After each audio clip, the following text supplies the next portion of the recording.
drugs. In the USA, there's been a medicinal cannabis revolution. It is now legal in half the country's 50 states to treat illness. Michaela is a registered medical marijuana patient. In Britain, the drug is illegal, with the government saying it's been proven to damage mental and physical health. I'm embarking on a road trip around the UK to find out why many people believe in the medicinal power of cannabis and are prepared to break the law to use it.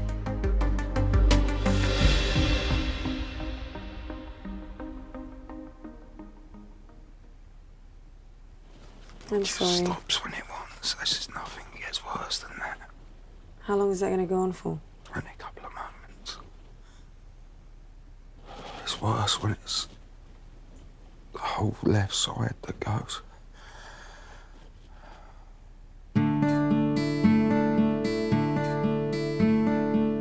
Andy had 2 motorbike accidents 17 years ago and sustained severe injuries all over his body. We believe in change for the benefit of all. He also developed epilepsy and osteoporosis and is bedbound.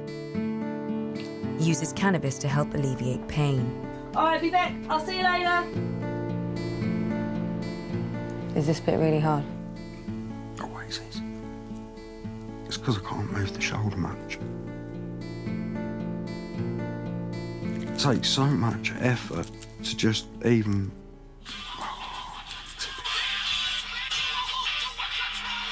So it's all. I'm noticing every week it's getting harder and harder to make a spliff.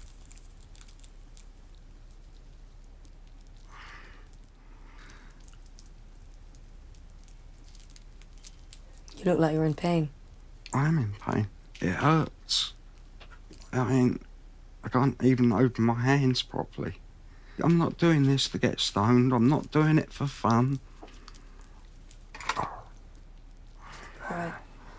It causes a little pain, but it doesn't matter in the end, does it? Because at the end of the day, I've got a joint. It's going to make me feel a little bit better up here.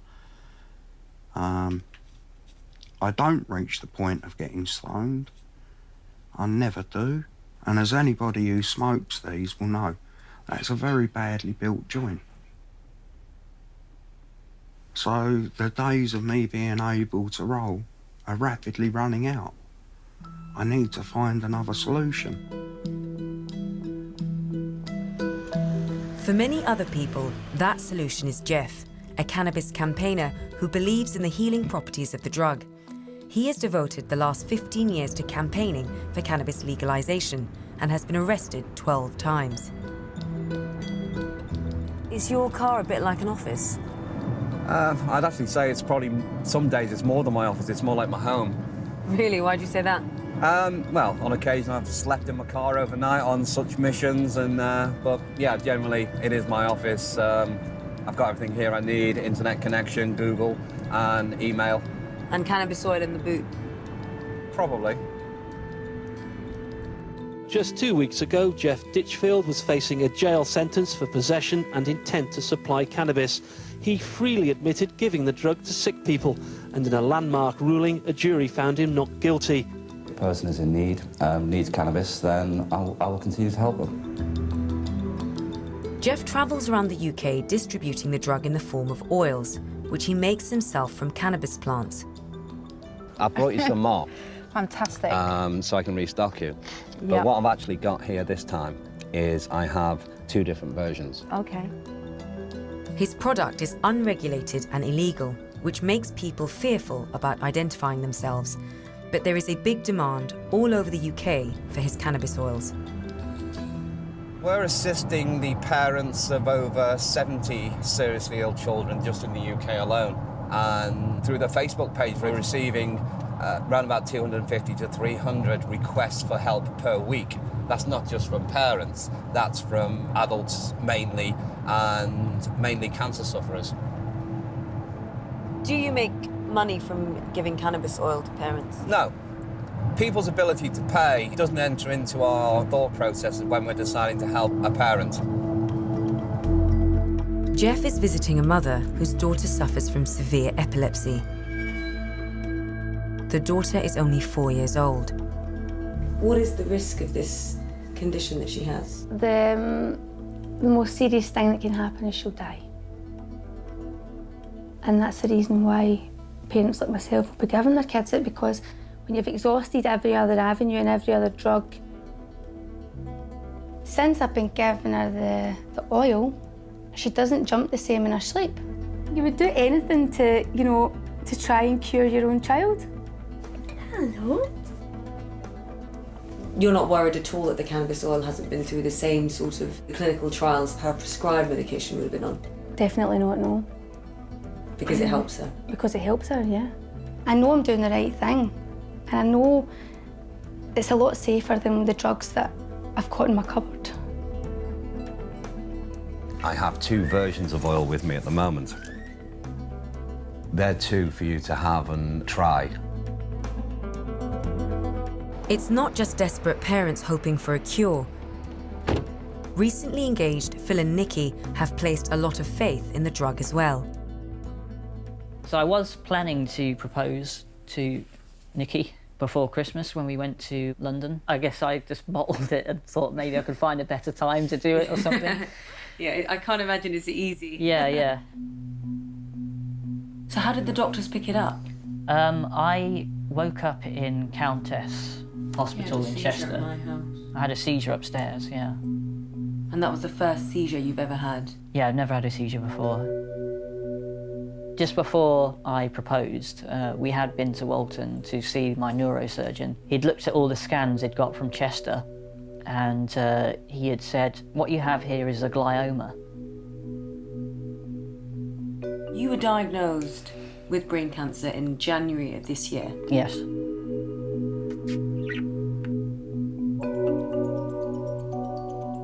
Cannabis contains at least 400 compounds, the most widely known as CBD, which is legal, and THC, which is not. THC is the compound that gets you high. There are conflicting opinions on which compounds work best for different conditions. I take CBD oil and I take that through the day, and I will then vape THC. I just want to use this for shrinking this tumour or whatever's left of it. Phil has already had surgery to remove the tumour and a course of radiotherapy. But he believes the traditional medicine alone is not enough to beat the disease. Alongside cannabis, he eats a special carb-free diet and wears blue blocker sunglasses. In a week's time, he goes back to the hospital to find out if there is any cancer left in his brain.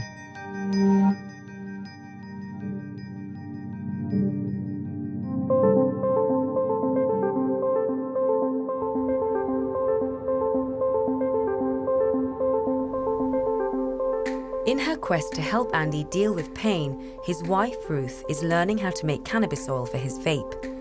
He wants to quit smoking it because of the impact on his lungs. I've had to learn how to do all of this because nobody sort of tells you. So Ruth, can you tell me what are we doing in your kitchen today? Right, we're going to be cooking up cannabis vaping oil so that Andy can put it into his vaporising machine and he vapes it. Why can't you just buy this stuff? Because it's illegal. Doing this, I'm committing a criminal offence. So give it a test and see what you think. I think you got the mixture right. But I just need to get the flavour right. It's just the flavour. Right. I don't know really what word to describe it other than dirty underwear.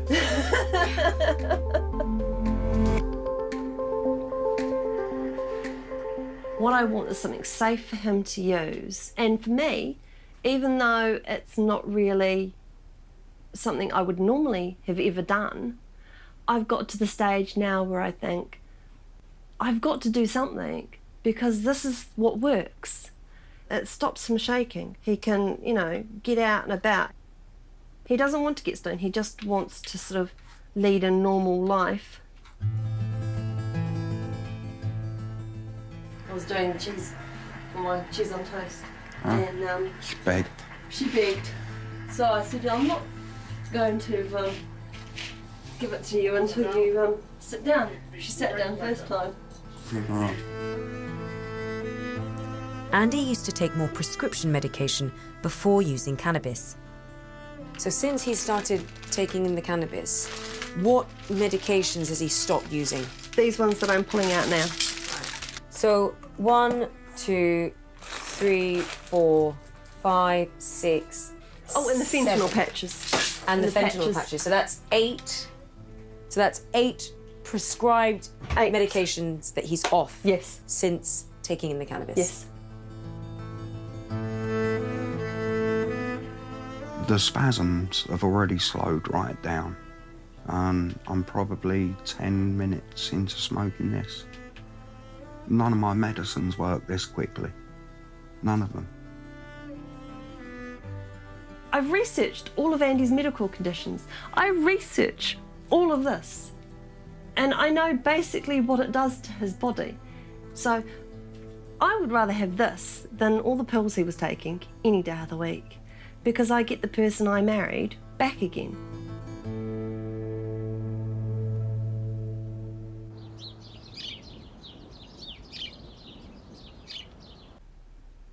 I was extremely tired towards the very start of radiotherapy, and as soon as I started using endocannabinoids, all that tiredness went away. I didn't have to go on steroids through radiotherapy, and I got to the very last day of radiotherapy, and the day after I did a full day's work, and I've been working full-time ever since. I really don't think I would have been able to continue working if I hadn't have used cannabinoids.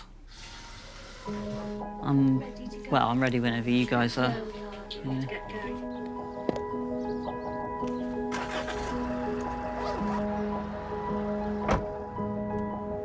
Today, Phil gets the results of his scan. This is the CBD oil.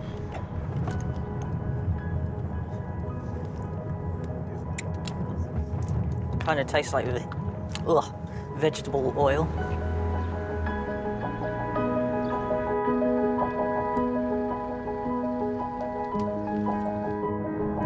Babe, don't worry, because whatever happens, even if it was bad news, there's a lot of extra things I can do.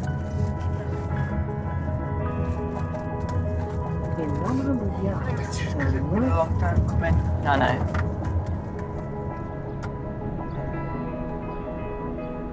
I would rather be illegally alive than legally dead, and that's the way my whole family feels. This is a life and death situation here.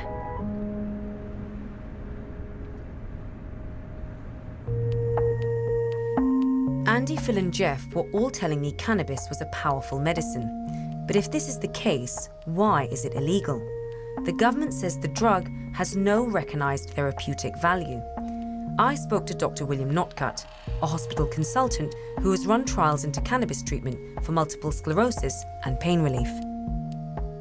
Is there any evidence for cannabis? Does it actually work? There is a huge amount of evidence that it does work. This book shows the current evidence that's there for cannabis from basic science and also from clinical trials. I have some good examples of people with chronic pain problems, and they've been through all the standard remedies, and with the use of a cannabis extract have been able to achieve good quality pain relief. You sort of get to play doctor, really, don't you?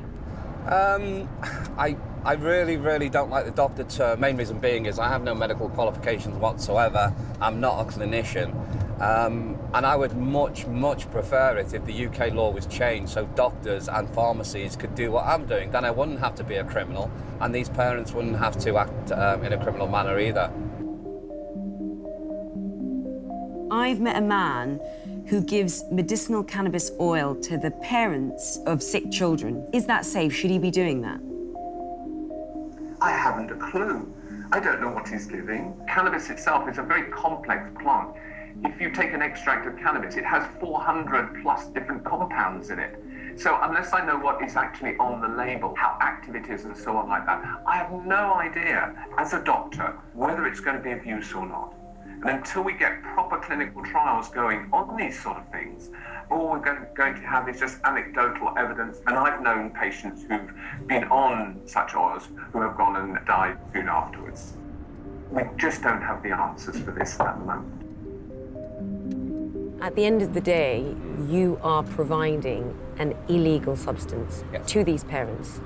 Are you just a drug dealer? No. In spite of all the evidence and the experience you've got, you are still giving these oils that are illegal. You know, they've got the THC. Okay. You're giving them to parents. Fair enough, you're not making any money from them.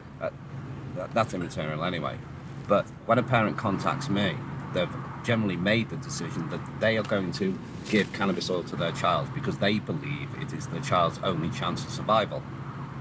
So it's a decision I have then. I can say, no, I'm not going to help you, but yes, I can provide the oil. And if I don't do that, or buddies don't do that, then these parents aren't going to stop and give up.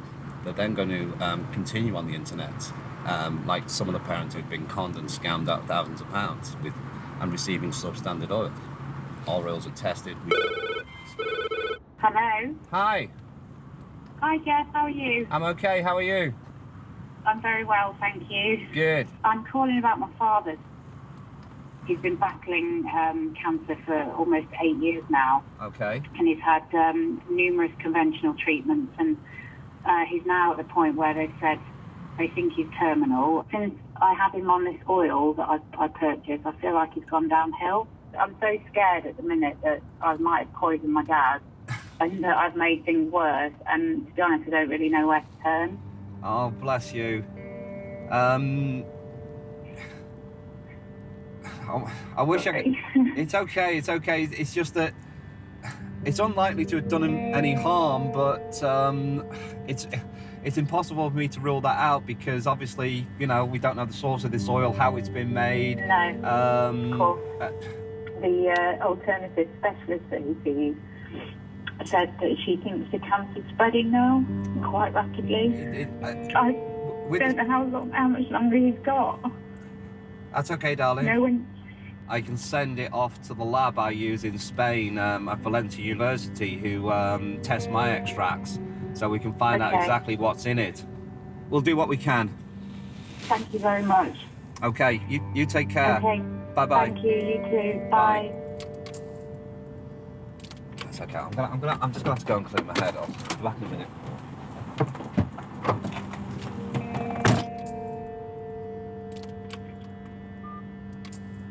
He's really mad. Her dad is dying, and she's going to do whatever it takes to keep him alive for a bit longer. And I think for me, and certainly for Jeff, just to hear her say, I don't know if I've poisoned my father. I don't know if I've shortened his days. I think that's tragic. How do you navigate through, you know, this online medicinal cannabis world? You can't, and that's the problem with it. This is a useful medicine, it's a valuable medicine in clinical practice today, and it's a scandal that we're so slow at moving forward with a medicine that's very safe when it's used in properly controlled amounts.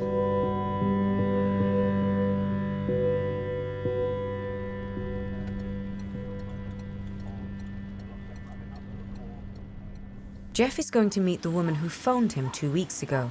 Hello. He wants to see the oil she was sold. So we used this for a little while and it really wasn't doing anything. Mm-hmm. So that's why there's still a lot in there because we just stopped it. Unfortunately, the people who are offering oil online, they fall into two categories in my mind. There's the people who are well-meaning and should shut up, and there are people who are just down and out scammers and con men. We've tested some oils that people have bought to treat cancer, and we've actually found to contain 0 cannabinoids.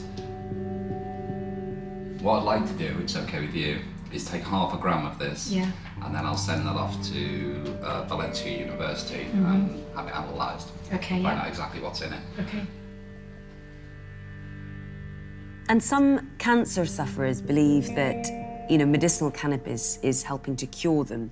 Is there any research to back this up? There's clinical trials already going on a particularly difficult type of cancer to treat, brain cancer called a glioblastoma. There is good evidence also in other types of cancer that the activity of the cancer cells is modified by the use of cannabinoids. But it's not been translated into significant clinical practice. So the patient is left with a problem that they may have come to the end of standard chemotherapy and finds, what else is there out there? I myself have been approached by many patients to say, look, I bought this cannabis oil on the internet. How much do I need to cure me of my cancer? And I have to say, well, I don't really know what you're taking, what its effect is going to be, how much of the cannabis that you've got in that bottle of oil is going to be of use to you, or anything like that, because it's not being worked up as a medicine.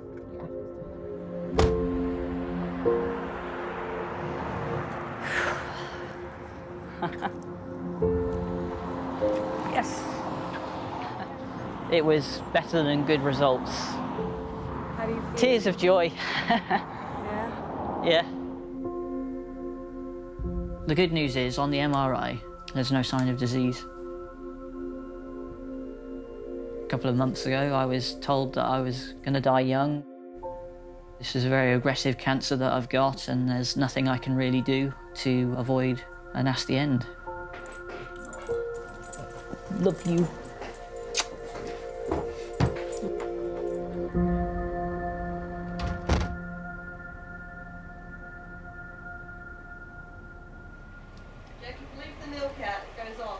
Okay.